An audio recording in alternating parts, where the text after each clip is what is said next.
नमस्कार। आज हम बात करेंगे झारखंड के देवघर में बसे बाबा वैद्यनाथ धाम की। ये एक ऐसा मंदिर है जो अपने आप में एक बहुत ही अनोखा रहस्य समेटे हुए है। ये सिर्फ एक तीर्थ नहीं है, बल्कि दो सबसे बड़ी दिव्य शक्तियों का संगम स्थल है। तो चलिए आज इसी संगम के गहरे रहस्य को समझते हैं।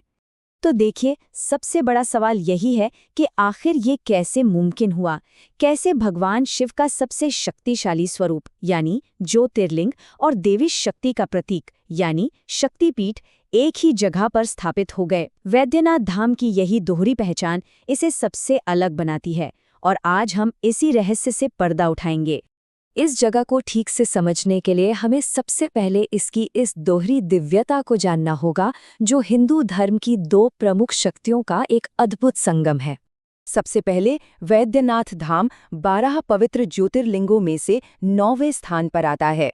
अब ये कोई साधारण शिवलिंग नहीं है, इन्हें भगवान शिव की अनंत दीदीप्यमान चेतना का स्वयंभू प्रकाश स्तंभ माना जाता है। लेकिन कहानी यहीं खत्म नहीं होती। ये जगह 51 शक्तिपीठों में से भी एक है, वो पवित्र स्थल जहां देवी सती के शरीर के अंग गिरे थे और देवघर में माना जाता है कि उनका हृदय गिरा था। सोचिए, दिल, जो इसे एक असाधारण रूप से पवित्र भूमि बनाता है। तो सवाल ये है कि यहाँ ज्योतिर्लिंग आया कैसे। इसकी कहानी हमें सीधे लंकापति रावण की एक बहुत ही दिलचस्प कथा की ओर ले जाती है। तो कथा कुछ यूं है कि रावण ने शिवजी को खुश करने के लिए कैलाश पर बहुत ही कठोर तपस्या की। जब शिव प्रसन्न नहीं हुए तो उसने एक एक करके अपने सिर काटकर चढ़ाने शुरू कर दिए। जैसे ही वो अपना 10वां सिर काटने ही वाला था, महादेव प्रकट हुए और उसे वरदान दिया।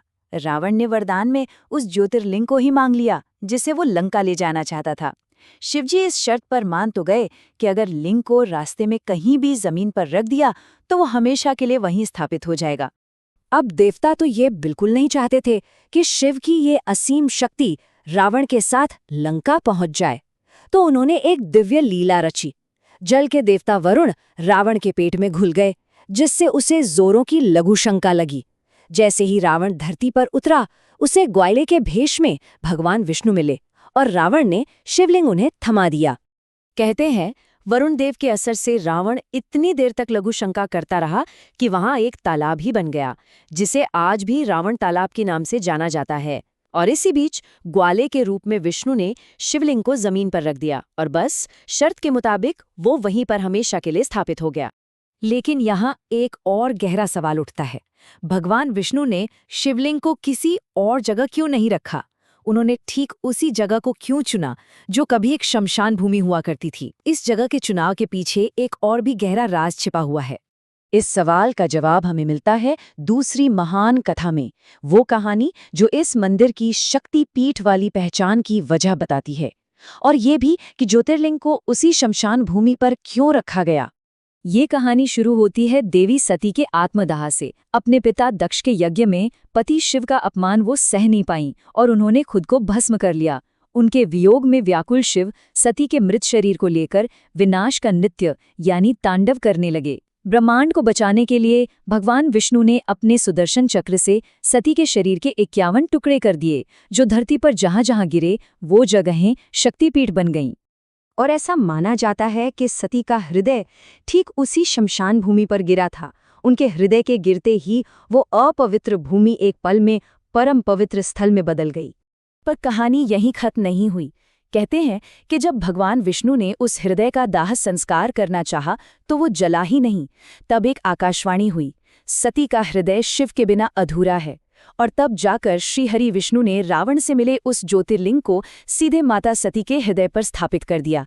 इस तरह शिव और शक्ति का उस जगह पर हमेशा के लिए संगम हो गया। तो ये तो थी पौराणिक कथाएं। अब चलिए जरा उन अनोखे और असल प्रतीकों और परंपराओं पर ध्यान देते हैं जो इस मंदिर को बाकियों से बिल्कुल अलग बनाते हैं। आप किसी भी शिव मंदिर में जाएंगे तो उसके शिखर पर त्रिशूल दिखेगा, लेकिन वैद्यनाथ मंदिर के शिखर पर एक बहुत ही दुर्लभ पंचशूल है, जिसमें 5 शूल हैं। ये अपने आप में एक बेहद अनोखी बात है। और ये पंचशूल सिर्फ एक प्रतीक नहीं है, इसे एक बहुत ही शक्तिशाली सुरक्षा कवच माना जाता है। मान्यता तो ये भी है कि त्रेता युग में ऐसा ही एक पंचशूल लंका के मुख्य द्वार पर भी लगा था।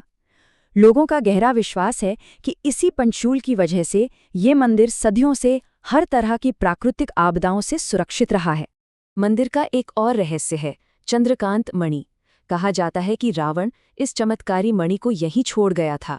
इसकी खासियत यह है कि जब इस पर चांद की रोशनी पड़ती है तो इससे पानी की बूंदें टपकती हैं और कहते हैं कि उन बूंदों में औषधीय गुण होते हैं।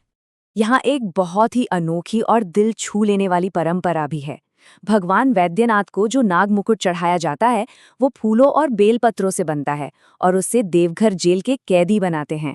ये परंपरा अंग्रेजों के जमाने से चली आ रही है, जब एक अंग्रेज जेलर का बेटा बाबा की कृपा से ठीक हो गया था। तो ये हो गए प्रतीक। अब इन प्राचीन मिथकों और प्रतीकों को आज के तीर्थयात्रियों की जीवंत परंपराओं से जोड़कर देखते हैं, जो इस आस्था को आज भी जिंदा रखे हुए हैं। मशहूर कांवड़ यात्रा की शुरुआत कैसे हुई, इसे लेकर भी कई अलग अलग मान्यताएं हैं।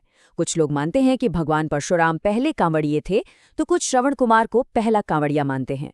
एक मान्यता ये भी है कि भगवान राम ने सुल्तानगंज से गंगा जल लाकर शिव का अभिषेक किया था और वहीं से ये परंपरा शुरू हो गई। वजह चाहे जो भी रही हो, आज लाखों भक्त ये मुश्किल यात्रा करते हैं। वे 100 किलोमीटर से भी ज्यादा दूर सुल्तानगंज से पैदल चलकर गंगा का पवित्र जल लाते हैं और भगवान वैद्यनाथ का अभिषेक करते हैं। ये भक्ति और तपस्या का एक अद्भुत नज़ारा होता है। और ये सारी चीजें आकर जुड़ती हैं मंदिर के नाम से, वैद्यनाथ यानी वैद्यों के नाथ या चिकित्सकों के स्वामी। ये धाम एक आरोग्य स्थल के रूप में भी बहुत प्रसिद्ध है, जहां लोग बीमारियों से छुटकारा पाने की उम्मीद लेकर आते हैं और उनकी मनोकामनाएं पूरी भी होती हैं।